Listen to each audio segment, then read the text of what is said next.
Hello नमस्कार साथियों, स्वागत है एक शानदार वीडियो में। जैसा आप सभी को पता है, हम लगातार यूपीएससी के इंटरव्यू को कवर कर रहे हैं। सर अभी इंटरव्यू देख रहे हैं, सर के पूरे स्ट्रगल लाइफ के बारे में पूछेंगे और साथ ही साथ इंटरव्यू के रिव्यू के बारे में पूछेंगे, उनका इंटरव्यू का एक्सपीरियंस कैसा रहा। तो सर पहले बहुत बहुत स्वागत है। Thank you very much. और सर थोड़ा अपने बारे में बताइए, अपना एजुकेशन बैकग्राउंड कहाँ से। मेरा नाम हिमांशु भास्कर है, मैं पटना से हूँ, बिहार। एंड मैंने इलेक्ट्रॉनिक्स एंड कम्युनिकेशन इंजीनियरिंग की है एनआईटी सूरत से। एंड उसके बाद से तो मैं प्रिपेयर कर रहा हूँ। ये मेरा दूसरा अटेम्प्ट था और पहला इंटरव्यू। सर बात करें आपके ऑप्शन को लेकर, तो आपका ऑप्शन क्या है? मैथ्स। मैं आपसे कौन सा क्वेश्चन से शुरुआत करूँ, क्या क्वेश्चन आपसे आज आज पहला तो मुझसे सूरत के बारे में पूछा गया था। ज़्यादा तो याद नहीं, पर सूरत के बारे में कि सूरत के बारे में ही था कुछ, मुझे सवाल याद नहीं आ रहा। जैसा कोई आप कोई क्वेश्चन रिकॉल कर पा रहे हैं और कोई सिचुएशन बेस्ड क्वेश्चन आपसे पूछा गया हो, तो किस टाइप के थे, थोड़ा अगर रिवील करना चाहिए। एक सवाल था कि पटना का कैसे सुधार करेंगे, शायद उससे रिलेटेड था कुछ। और ऐसा कोई सिचुएशन बेस्ड था कि आपको यहाँ के जिले के डीएम हैं, आपको ऐसे कोई क्वेश्चन? हाँ, मतलब वही एक क्वेश्चन था कि आपको पटना का अगर डीएम मतलब पटना का अगर एडमिनिस्ट्रेटर बनाया जाए तो आप वहाँ पे क्या क्या करना चाहेंगे। ठीक सर बात करें, जैसे आप बता रहे हैं आपने इंजीनियरिंग की है, तो आप इंजीनियरिंग करके एक अच्छा खासा पैकेज ले सकते थे, लेकिन आपने यूपीएससी की तरफ स्विच क्यों किया, क्या रीजन? यार यूपीएससी एक प्रेस्टिजियस सर्विसेज है, सिविल सर्विसेज, और यहाँ पर जो चैलेंजिंग इन्वायरमेंट है, जो सीखने का मौका है और जो एक्सपीरियंस है, वो शायद कहीं और नहीं मिलेगा। डाइवर्सिटी ऑफ जॉब बहुत ज़्यादा है और वहाँ पे मुझे डाइवर्सिटी नहीं मिलती कभी, इसलिए। और आई थिंक जिस समाज से हम आते हैं वो एक बहुत बड़ा कंट्रीब्यूटिंग फैक्टर है। तो ये सब कारण थे जिस वजह से मैं इधर आया। अच्छा, ये भी एक क्वेश्चन हो सकता है कि आप बिहार से बिलोंग करते हैं, तो बिहार तो स्पेशली IAS IPS का ही गढ़ माना जाता है, एक वो भी रीजन हो सकता है इसमें? हाँ, वही जिस समाज से मैं आता हूँ वही कंट्रीब्यूटिंग फैक्टर है उसका। सर बात करूँ आपकी यूपीएससी की जर्नी पर, तो यूपीएससी जर्नी कब से स्टार्ट हुई और कैसे स्टार्ट किया? मैं फाइनल ईयर में था।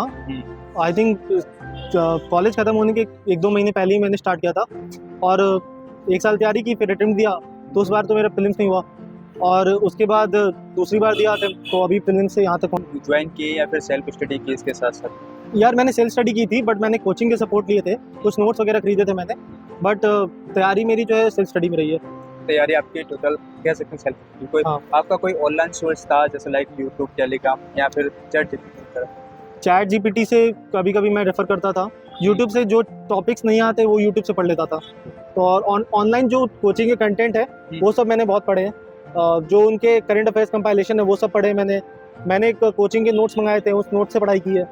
तो वो सब मेरा कोचिंग का सपोर्ट था। ऑप्शनली मैंने कोचिंग के नोट से ही पढ़ाई की है।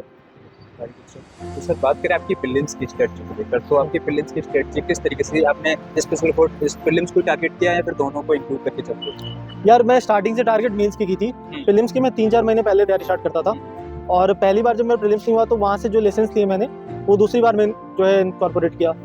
और सबसे बड़ा यही था कि मैंने PYQs पे बहुत फोकस किया कि किस तरह से क्वेश्चंस आए हैं पिछले साल, और उसी के बेसिस पे मैंने तैयारी की मोस्टली, और करंट अफेयर्स पे इतना फोकस नहीं किया। ओके सर, थोड़ा और सर अगर डीप में जाएँ तो थोड़ा डायमेंशन थोड़ा बताना चाहेंगे प्रीलिम्स के क्या क्या रिसोर्स आपके थे? स्टैंडर्ड रिसोर्स जो थे लक्ष्मीकांत, इकोनॉमी के लिए मैं विवेक सिंह की किताब पढ़ता था, Vivek Singh sir. And history के लिए स्पेक्ट्रम, आर्ट एंड कल्चर के लिए ancient history, art and culture के लिए ये तमिलनाडु की जो हिस्ट्री की बुक है वो सब एक साथ कवर करती है। इन्वायरमेंट के लिए मैं करंट अफेयर्स ही था, PT 365। साइंस एंड टेक के लिए PT 365। इकोनॉमी के करंट अफेयर्स के लिए विवेक सर का टेलीग्राम चैनल है वो कर लेता था। उनकी एक इको 450 अभी आई है, पहले 550 आती थी, वो मैं क्वेश्चन बैंक है उसको मैं डायरेक्ट कर लेता था मुझसे। सर और जैसे आप बोलते हैं कि प्रिपरेशन के दौरान नोट्स बनाते हैं, तो नोट्स के साथ साथ कहीं आपने वैल्यूटेशन भी किया किसी बुक के? यार मैंने कोई नोट्स नहीं बनाई प्रीलिम्स मेंस कभी किसी चीज़ की। मैथ्स के लिए मैंने बस थोड़े बहुत बनाए थे फॉर्मूलाज, इंपॉर्टेंट पॉइंट्स, पर बाकी प्रीलिम्स और मेंस के लिए कोई नोट्स नहीं बनाया मैंने। पर मैं एक फैक्ट शीट बना लेता था हमेशा एग्जाम के पहले रटने के लिए, जस्ट वो देख के जाऊँगा ताकि उसको मैं मेंस में आंसर राइटिंग के लिए यूज़ कर सकूँ। और प्रीलिम्स में मैंने कुछ फैक्ट्स की फैक्ट शीट बना ली थी, बट एज इट इज़ बड़े बड़े कोई नोट्स नहीं बनाए मैंने। जैसे आपने बताया कि मैंने कोई नोट्स नहीं किया, फिर आंसर राइटिंग का आपका क्या प्रोसेस था? आंसर राइटिंग आपने कैसे की? मैंने एक कोर्स ज्वाइन किया था 8 सारथी का, जिसका नाम है राइट स्मार्ट करके, और वहीं से मैंने आंसर राइटिंग सीखी है। कोई टेस्ट सीरीज ज्वाइन नहीं की थी मैंने, और बस आंसर राइटिंग वहीं से की, और मेरा टाइम मैनेजमेंट वहाँ से हो गया। सीख लिया कि कैसे कैसे लिखना है आंसर और क्या क्या लिखना है, स्ट्रक्चरिंग वो सब मिल गया, वो सब का हिसाब हो गया मेरा। बस वहीं से आंसर लिख लिया मैंने।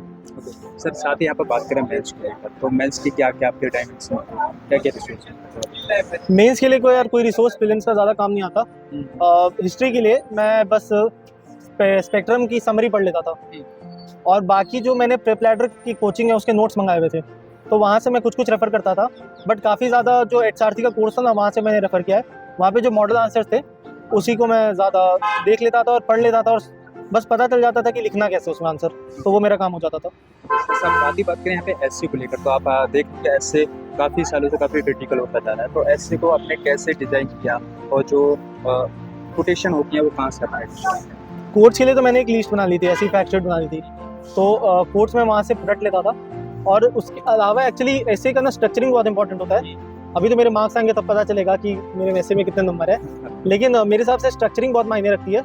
उसको जीएस की तरह नहीं बनाना चाहिए। ऐसे को मैं कभी ऐसे लिख कर पहले उसको चैट जीपीटी से भी कभी कभी रेफर कराता था, तो चैट जीपीटी से मुझे काफ़ी अच्छा स्ट्रक्चर मिल गया कि यार ऐसे लिखो, या कंक्लूजन इस तरह से लिखो, या इंट्रो इस तरह से लिखो, तो वो मेरा रहता था।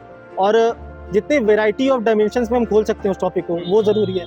तो जिस तरह से एब्स्ट्रैक्ट टॉपिक आ रहे हैं, वो एब्स्ट्रैक्ट टॉपिक को खोलने का जो आर्ट है, वहाँ पे ऐसे के नंबर आएंगे। तो थोड़ा ओपन कर दीजिए क्या क्या थी आपकी टाइम। जैसे मेरी डायमेंशन थी थिंकिंग में, एक लिखी थी मैंने ऐसे, thinking is a game, it doesn't start until there is an opposition. तो वहाँ से मैंने पहले तो एक एनेक्डोट दिया।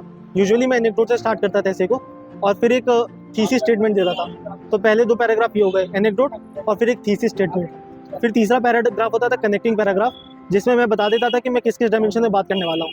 फिर मैं सब हेडिंग्स में खोलता था। पहला सब हेडिंग, पहला डायमेंशन जो मैंने मेंशन किया, तो मेरा पहला ही डायमेंशन था कि थिंकिंग का प्रोसेस क्या है, कैसे स्टार्ट होता है, कैसे चलता है। तो वहाँ पे 5-6 प्रोसेस मैंने बता दिए जो मेरे ध्यान में है कि ये सही हो सकता है। और वो पूरा थिंकिंग का एक प्रोसेस बना दिया कि पहले थॉट्स आते हैं, फिर हम उसे क्वेश्चन करते हैं, फिर रिसर्च करते हैं, फिर इन्वेस्टिगेट करते हैं, वो सब चीज़ें। तो इस तरह से 6-7 हो गए डायमेंशन।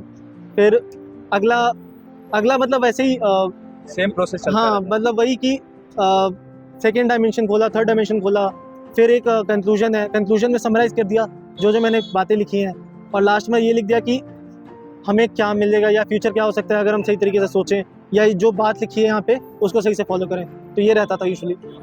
डिस्कशन के लिए क्या क्या रिसोर्स आपने किया, क्या यहीं से आपने कोई कोचिंग ली मैथ ऑप्शनल के लिए या फिर किससे दिया? ऑप्शनल के लिए मैंने IMS के नोट्स लिए थे, एंड IMS के नोट्स से ही मैंने पढ़ाई की पूरी, खुद से ही पढ़ाई की, सेल्फ स्टडी किया था पूरा। एक बारी मैंने IMS का टेस्ट सीरीज़ लिया था, लेकिन वो पिछले साल लिया था। इस साल तो मेंस के दौरान मैंने कोई टेस्ट सीरीज़ लिखा नहीं, PYQs पे फोकस किया पूरा। सर यहाँ पर बहुत सारे एस्पिरेंट जो है कंफ्यूज रहते हैं करंट अफेयर, ये करंट अफेयर कैसे तैयार किए, मैगजीन या फिर न्यूज़पेपर?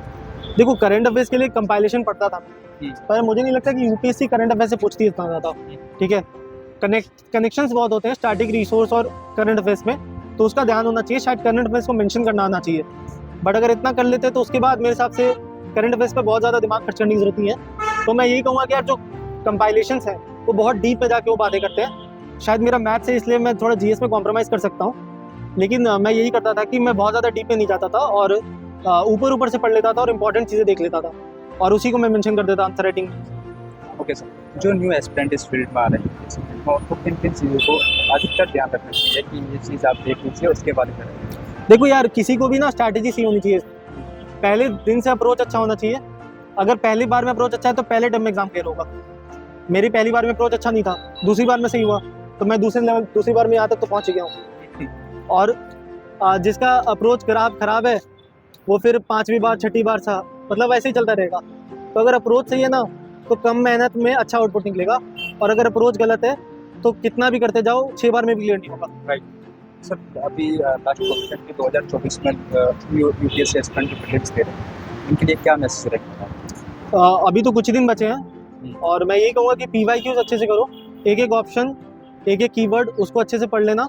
जो भी करंट अफेयर्स पूछे गए हैं वो जाके देख लेना चाहिए कि कितने पुराने पूछे गए हैं, क्योंकि UPSC 2 साल 3 साल पुराने करंट अफेयर्स पूछती है। ये नहीं कि 4-5 महीने पहले आ गया तो पूछ लिया, ऐसा रेयरली होता है। और ये समझना चाहिए कि UPSC क्वेश्चन किस तरह से फ्रेम कर रही है, उतना समझ लिया तो काफ़ी काम हो जाएगा। और स्टैटिक रिसोर्स पे फोकस करना चाहिए, एंड एक टेस्ट टेकिंग स्ट्रैटेजी डेवलप करनी चाहिए, और CSAT पे फोकस करना चाहिए मेरे हिसाब से अब तो। CSAT में कुछ चुनिंदा सब्जेक्ट आप बता सकते हैं कि यहाँ से स्कोरेज अच्छा रहेगा, क्या क्या टॉपिक को चूज कर सकते हैं? देखो मेरी कोई सी सेट की स्ट्रैटेजी कभी रही नहीं है और इसीलिए मैं पिछले साल फंस गया था। मैं शायद बॉर्डर पे ही क्लियर हुआ होगा मेरा। तो मैं ये कहूँगा कि हर एस्पिरेंट जो है वो सी सेट की स्ट्रैटेजी बना के जाए, ठीक है। शायद ऐसा कर सकते हैं कि पहले 40-45 मिनट जो है ये कर लो, इंग्लिश कर लो, फिर बाकी टाइम में मैथ्स कर लो, तो 50 के आसपास हो जाएंगे अटेम्प्ट, तो कंफर्टेबली क्लियर हो जाएगा।